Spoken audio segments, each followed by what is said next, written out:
Padre, te damos las gracias por concedernos por la tarde, Señor, también nuestro culto. Nuestro culto solamente a tu nombre, nuestro culto únicamente a ti, Señor. Y bueno, en este programa de culto, mi Dios, tenemos el tiempo para que tú hables a nuestro corazón. Por lo que te rogamos que, te dirijas a cada uno de nosotros. Y que a través de lo que está plasmado, Señor, en tu palabra escrita, podamos nosotros aprender, escuchar tu voz y saber cómo conducirnos, Señor, desde este momento hasta que tú regreses. Gracias te damos, Señor, en el nombre de Cristo Jesús. Amén. Tome su lugar, mis hermanos, por favor. Algo que mencionábamos, hermanos, y que es importante destacar en cuanto a la iglesia de Tesalónica, recordemos, hermanos, es que a diferencia de todo lo que hemos visto, no hubo una llamada de atención en cuanto a una corrección. Vamos, no nos está regañando por conducta, por conflicto o por herejía. Más bien la carta, hermanos, es un escrito para alentar a los hermanos y simplemente hacer una corrección escatológica. Entonces, pero algo destaca aquí, hermanos, y algo muy importante es el testimonio de una iglesia legítima. Lo que caracteriza, hermanos, a toda iglesia cristiana es precisamente esa transformación que, como cada uno de nosotros experimentó en el momento de llegar a los pies de Cristo. ¿De dónde nos sacó Dios? ¿Qué hizo el Señor por nosotros? Y ahora, ¿cuál es nuestra conducta dentro de la iglesia y para los de afuera de la iglesia? Y eso es lo que destaca Pablo, hermanos, en la epístola a los tesalonicenses, por lo menos en esta sección. Pablo quiere destacar, hermanos, que él está consciente de lo que significa esta iglesia y por qué el amor que Pablo les profesa los lleva a corregir el temor que les habían sembrado por escuchar malas conversaciones. Dice así: damos siempre gracias a Dios por todos vosotros, haciendo memoria de vosotros en nuestras oraciones. Recordemos, hermanos, que estamos hablando del segundo viaje misionero de Pablo. Y Pablo va acompañado de Silas y de Timoteo, o Silvano y Timoteo. Entonces, por eso es que Pablo habla en plurales. Pero ya aprendimos, ¿verdad? Distinguir cuando habla, quién habla, cómo lo habla plural. ¿Qué significa eso? Ya lo vimos. Ahora entonces dice aquí Pablo, incluyendo a Silas e incluyendo a Timoteo, lo que estamos haciendo por ustedes en nuestra oración es dar gracias. Es una bendición para Pablo decir, es una bendición la iglesia de Tesalónica. Es una bendición cada vida que se reúne en Tesalónica. De ahí que viene, hermanos, para nosotros el poder decir gracias a Dios. Y dice, damos siempre gracias a Dios por todos, haciendo memoria de vosotros en nuestra oración. Yo no sé si Pablo oraba como algunos, ¿verdad? Como yo, que tengo mi listita, hermano, y voy poniendo mi dedo cuando me toca orar por cada uno de ustedes. No sé, Pablo, cómo organizaba su tiempo de oración por las iglesias y cómo organizaba su tiempo de oración por Tesalónica, pero dice, trato de acordarme de todos. Esa era la idea de Pablo. Y dice, acordándonos sin cesar delante del Dios y Padre nuestro, de la obra de vuestra fe, del trabajo de vuestro amor y de vuestra constancia en la esperanza en nuestro Señor Jesucristo. El versículo 3, hermanos, es la mezcla de todo esto, por lo menos en esta sección. Está diciendo qué caracterizaba a la iglesia de Tesalónica, y hay tres características en este versículo que tiene la iglesia de Tesalónica. Tiene obra en la fe, tiene trabajo en amor y tiene constancia en la esperanza del Señor Jesucristo. Tres cualidades que toda iglesia legítima debe tener, hermanos: fe, amor y esperanza. No puede, hermanos, una iglesia que no ama, una iglesia que no trabaja, una iglesia que no tiene esperanza en el Señor Jesucristo, vamos, ha negado la fe. Nuestra esperanza es Jesucristo. Así que ahí es donde está, hermanos, depositada nuestra fe, ahí es donde está depositado nuestro amor, y es el Señor Jesús el que a través de y su Espíritu Santo guiándonos nos lleva a hacer esto o lograr esto, llevar esto a cabo. Y esto era la característica de la iglesia de Tesalónica. Nótese que esto no se lo había mencionado a ninguna otra iglesia, pero sí se lo dice a Tesalónica. Tesalónica, esto es claro en ustedes. Para ustedes esto es fácil observar, que son sinceros y que a pesar de todo lo que pueda ocurrir, ustedes les caracteriza la obra en la fe. Su fe, la forma en la que creen, la forma en la que su fe los lleva a amar, su fe los lleva a conducirse a su forma de vida, su forma de ser la iglesia. Después el trabajo en su amor. Es una iglesia que se ama, es una iglesia que se propone, es una iglesia que le caracteriza precisamente esa empatía, esos vínculos, esas relaciones que caracterizan al amor. Y ustedes es notorio encontrar que su esperanza está depositada como iglesia cristiana en Jesucristo. El llamado de atención que les hacen los Gálatas, ¿se acuerdan? Es que estaban regresando a las obras de la ley y estaban depositando su fe en las obras. Lo que dice aquí en Tesalónica es que ustedes no han perdido el camino. Ustedes han puesto a Jesucristo como el cimiento de su iglesia y no se han movido de ahí. Y eso, hermanos, es digno de notar, dice el apóstol Pablo. Cual más, cualquier grupo hoy en día, hermanos, se hace llamar iglesia cristiana. Y de que menos hablan de Jesucristo. Hablan de milagros, hablan de prosperidad, hablan de dinero, hablan de éxito. Pero no les dicen, hermanos, que somos pecadores y tenemos que ser confrontados y transformados a la imagen de Jesucristo. Si no, hermanos, por muchos años que tengamos en la iglesia, no somos cristianos. Si el Señor no es nuestro Señor. Pero aquí no, aquí sí radican estas tres características. Y dice en el versículo 4, porque conocemos, hermanos amados, de Dios, vuestra elección. Porque el testimonio que tenemos de ustedes es que ustedes son una iglesia que ha elegido servir, por lo tanto ustedes son elegidos de Dios.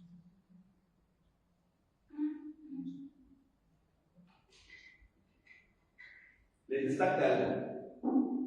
Su elección. Ustedes han decidido por Cristo. Así que Pablo hace notorio, hermanos, que realmente la iglesia de Tesalónica es una iglesia cristiana. Pues nuestro evangelio no llegó a vosotros en palabras solamente. Miren lo que es la palabra de Dios. Sino también en poder, en el Espíritu Santo y en plena servidumbre. El hecho de que nosotros tengamos tiempo para la palabra de Dios, para estudiar la palabra de Dios, para conocer la palabra de Dios, brinda tanta bendición. Las iglesias hoy en día, o los centros de predicación, no se llaman así, la verdad. ¿Saben quiénes popularizan más? ¿Qué será? Su periodo de cantos, porque algunas ni alabanzas son. Por la forma del grupo que toca, le llaman el worship precisamente, a ese tipo de alabanza. Bueno, a ese tipo de cantos, ¿verdad? Repetitivos, que emocionan, que hacen que haya euforia y todos sientan bien bonito y salgan, hermanos, alegres. No está mal apelar a la cuestión emocional. De hecho, Pablo, cuando regaña, nos apela a que nuestra emoción sea sensibilizada y entendamos. El problema es cuando dejamos todo allí. Unos hermanos misioneros, cuentan las historias misioneras, precisamente. El seminario nos daba a leer muchísimo material de misioneros. Se dieron cuenta de ese síndrome en las iglesias. Y entonces, ¿sabe qué hicieron? Eso ocurrió en Europa. La gente empezó a buscar las alabanzas en su momento. No creo que está muy distante y estamos hablando de 1900, cuando apenas empezaron. No, estamos hablando de lo más cercano. Y decidieron hacer un experimento. Quitaron ese periodo y se enfocaron en hacer reuniones solo de predicación y lectura bíblica. ¿Qué creen que ocurrió? en esas iglesias. Dieron, hermanos, una vuelta tan interesante porque empezó a irse el declive. Pero cuando empezó, hermanos, a entenderse el concepto, se levantaron y las iglesias fueron más numerosas. Porque lo que se hizo fue sembrar en ellos, hermanos, el poder de la palabra de Dios. Y nos damos cuenta, hermanos, siendo sinceros, no contesten, no levanten la mano, pero ¿cuántos estamos leyendo la Biblia, realmente entendiendo la palabra de Dios? Impresionante. ¿Cuántos realmente agarramos un capítulo de la Biblia y lo examinamos, hermanos? Escarbamos hasta encontrar lo que Dios está diciendo a nuestro corazón y al final del capítulo decir, Señor, estás hablándome a mí. Estás hablando a mi corazón. Pablo dice, mire nada más lo que ocurrió, porque la palabra de Dios llegó a ustedes, llegó con poder, llegó con el Espíritu Santo y llegó con plena certidumbre, o sea, afirmó lo que estaba en sus corazones. No fue un evangelio hueco, llegó con poder, llegó con impacto. Hermanos, la historia de la Biblia, usted y yo tenemos una Biblia, hermanos, que costó sangre, costó vidas. Hermanos, los que hicieron el trabajo de la traducción para nuestra Biblia Reina Valera, hermanos, uno de ellos fue acusado de homosexualismo cuando no era cierto. La historia así lo dice. Y querían lincharlo. ¿Por qué? Porque tradujo la Biblia al castellano. Y no hubo otra que acusarlo de algo que no era verdad. Pero él sabía que era necesario poner la palabra de Dios lo más cercano al corazón del pueblo, aunque lo hayan acusado de eso. Así que él, hermano, trabajó. La palabra de Dios ha llegado hasta nosotros, hermanos, con poder, con historias de lágrimas. Hoy usted y yo vamos a la librería y escogemos la Biblia a nuestro gusto, con letras súper gigantes, y no sacamos nuestra luz. Está excelente ese material. Pero buscamos la forma de tener una Biblia a nuestro criterio. En la mañana en la escuela dominical les recomendaba una, pero busquen una Biblia de estudio y aprendamos. ¿Por qué? Pero hermanos, no conocemos, hermanos, lo que hay detrás de realmente lo que pasó. Y esta gente, hermanos, entregó su vida para que usted y yo tengamos una Biblia que hoy está adornando nuestros libreros en casa. No es la intención. Pablo dice, ustedes recibieron la palabra de Dios en una forma increíble. Dios les dio el poder, el Espíritu Santo se hizo manifiesto y les dio certidumbre. Dice, como bien sabéis cuáles fuimos entre vosotros por amor de vosotros. No llegó solamente un libro más. ¿Quién es el autor de la Escritura? ¿Se acuerdan? El Espíritu Santo. Esa es nuestra respuesta. Así que ¿quién está hablando a nuestro corazón cuando abrimos la Biblia? El Espíritu Santo.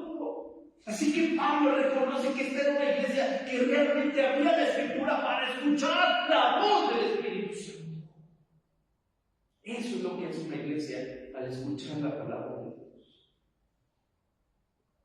Dice después, y vosotros vinisteis a ser imitadores de nosotros y del Señor, recibiendo la palabra en medio de gran tribulación, con gozo en el Espíritu Santo. Ahora Pablo dice, yo me dedico a estar predicando el Evangelio. Y dice, y ustedes se volvieron imitadores de nosotros. ¿Qué fue entonces lo que hizo la iglesia de Tesalónica? Empezó a predicar a Jesucristo. Afuera, en sus colonias, la iglesia. Pablo llegó, estableció la iglesia, les enseñó, les dio herramientas y la iglesia dijo, vamos a evangelizar nuestra ciudad. Vamos a hacerlo. Vamos hacia mi hermano, dice, y hubo gran tribulación, hermano, recordemos que hubo tanta persecución, allí en Tesalónica mismo, agarraron a Pablo, querían linchar a Jasón, Pablo tuvo que salir huyendo hacia Atenas, pero fue sembrada una iglesia en medio de todo ese caos, y esa iglesia se levantó para hablarle a hombres de Cristo. Eso es lo que hace la iglesia. De tal manera que habéis sido ejemplo a todos los de Macedonia y de Acaya que han creído, todos hablan diciendo, la iglesia de Tesalónica. La iglesia de Tesalónica.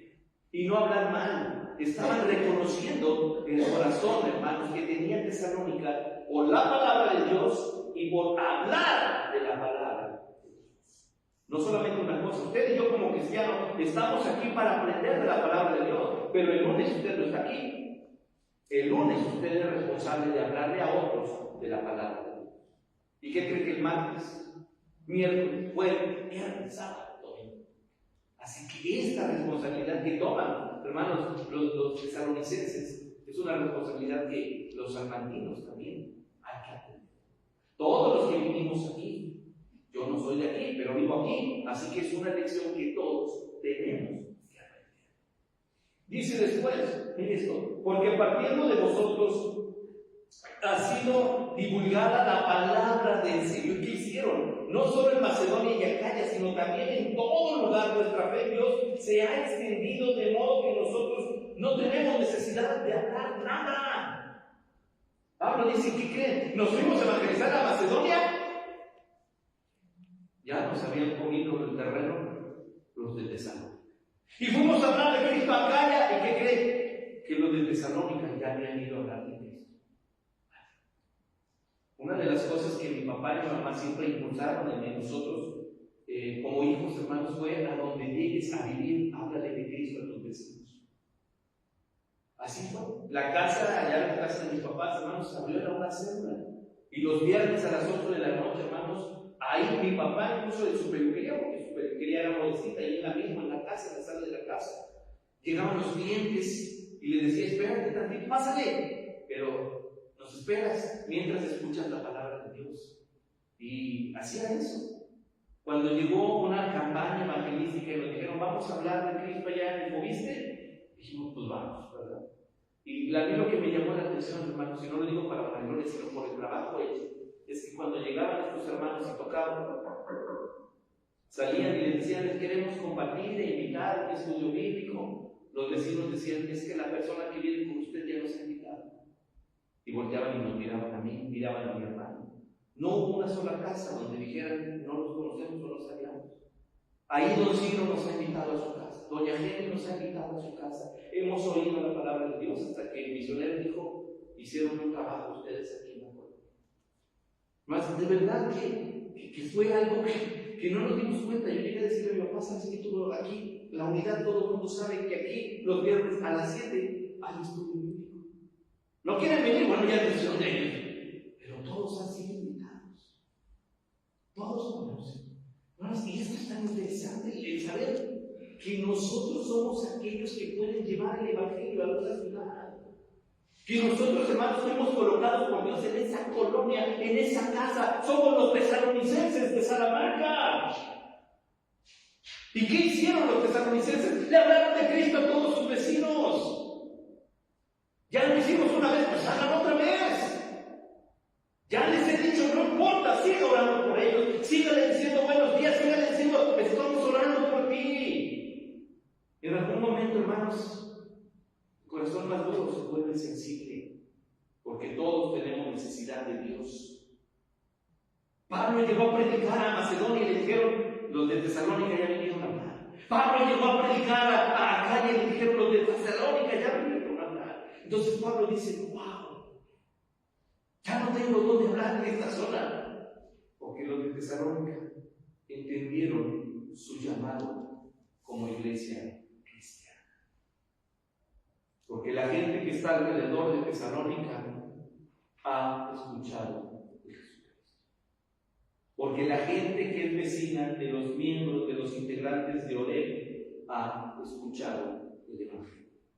Porque la gente que no conoce de Cristo, que trabaja con un cristiano, que asiste a Oreb, ha escuchado a Jesucristo. Porque no hemos dejado de invitar a gente a que visite nuestras reuniones. Pablo dice: ya no tenemos necesidad de hablar, por lo menos aquí. O sea, Tesalónica está haciendo un buen trabajo. Dice después: porque ellos mismos cuentan de nosotros la manera en que nos recibisteis y cómo os convertisteis. Y aquí viene esta transformación, cómo se convirtieron de los ídolos a Dios, para servir al Dios vivo y eterno. ¿Qué es lo que los tesalonicenses les dijeron? Nuestra conversión. ¿Se acuerda Pablo qué era lo que le decían cuando estaba en juicio? A ver, danos tu versión del reto. Y Pablo volvió a decir lo mismo. Iba yo de camino a Damasco a apresar cristianos, cuando una luz me salió al encuentro y me derribó y hablando me dijo: Saulo, Saulo, ¿por qué me persigues? En todas las audiencias donde Pablo fue llevado a juicio, Pablo dijo lo mismo: Jesucristo me venció. Caí a sus pies y transformó mi vida. Dice aquí, ustedes lo que llegan y dicen, hermanos, es cómo fueron convertidos de los ídolos al Dios verdadero. ¿Qué le vamos a decir a la gente? Bueno, no se ponga a hablar en griego delante de la gente. Cuéntele lo que Dios hizo por usted. Deje que la gente se sorprenda de nuestro Dios. Deje que la gente se admire de nuestro Padre Celestial. Deje que la gente sepa que usted es hijo de Dios. Lo demás déjeselo al Espíritu Santo. Él convence. Pero usted y yo estaremos haciendo nuestro trabajo. Y termina por lo menos este segmento, hermanos, aclarando la confusión que ellos tenían. Y esperar de los cielos a su Hijo, al cual resucitó de los muertos, a Jesús, a quien nos libra de la ira venidera. Nuestra esperanza y su esperanza, Iglesia de Tesalónica, está en la venida de Cristo. Aquí Pablo ya les está diciendo: no ha venido. Calmaos. Tranquilícense. Recordemos que esa fue la razón por la cual Pablo tiene que ser. Porque entre todo el testimonio poderoso que tenía, alguien que nunca se supo, no se ha sabido quién fue, sembró, hermanos, una información contraria. Y entonces la iglesia, hermanos, se desmoronaba moral y espiritualmente. Cristo ya vino y nos quedamos. Y la iglesia se lo creyó. Entonces Pablo, miren todo lo que reconoce, diciendo: cuando Cristo venga, ¿será que ponga los ojos en Tesalónica? Así que ustedes esperen, porque eso va a ocurrir. Hermanos, no existe un cristiano legítimo que cuando Cristo venga se quede. Cuando Cristo regrese, hermanos, los cristianos legítimos, estos que hacen lo de Tesalónica, hermanos, se encontrarán con Él en las nubes. Bueno, nos encontraremos. No somos perfectos, es su gracia. Y hemos creído en esa gracia y somos salvos por esa gracia. Pero por esa gracia es nuestra responsabilidad que todos los demás, hermanos, nuestra Macedonia y nuestra Acaya, escuchen de nuestro Señor Salvador. Así que lo que hace Pablo es decirles: han hecho un trabajo increíble. No pierdan la esperanza de la parucía. Porque en ese momento, aquí habla de dos cosas. Habla de la segunda venida y habla del juicio. Exactamente. Ya tenemos un pasaje para el siguiente tema, hermano. Aquí está, apúntenlo ahí, ¿verdad? Ahora, ¿qué está diciendo Pablo? No ha ocurrido. Sigan teniendo confianza, sigan trabajando en el amor, sigan trabajando en la constancia de la esperanza y sigan trabajando en su fe. Porque cuando Cristo venga, ustedes estarán presentes. Ahora lo pasamos para nosotros.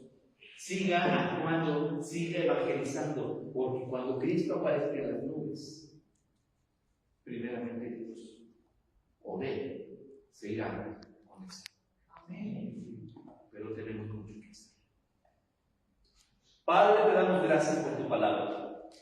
Te damos gracias porque tú, Señor, guías a tu iglesia y con tu palabra nos haces saber aquello que debe ser, Señor, nuestra vida, nuestro testimonio. Hemos recibido tu palabra y tu palabra viene con poder, viene con el Espíritu Santo. Tu palabra, Señor, es viva y eficaz, es poderosa. Y ha llegado a nuestro corazón. Ahora rogamos que seamos nosotros, Señor, responsables, leales y obedientes como los tesalonicenses, capaces de hablar por encima de cualquier tribulación de la esperanza en Jesucristo, capaces de hablar aún a pesar de lo que ocurra a nuestro alrededor, del Rey de Reyes y Señor de Señores. Señor, capaces de hablar de Jesucristo, llevar a nuestra Macedonia, llevar a nuestra Acaya, a nuestros vecinos, la verdad de Jesucristo.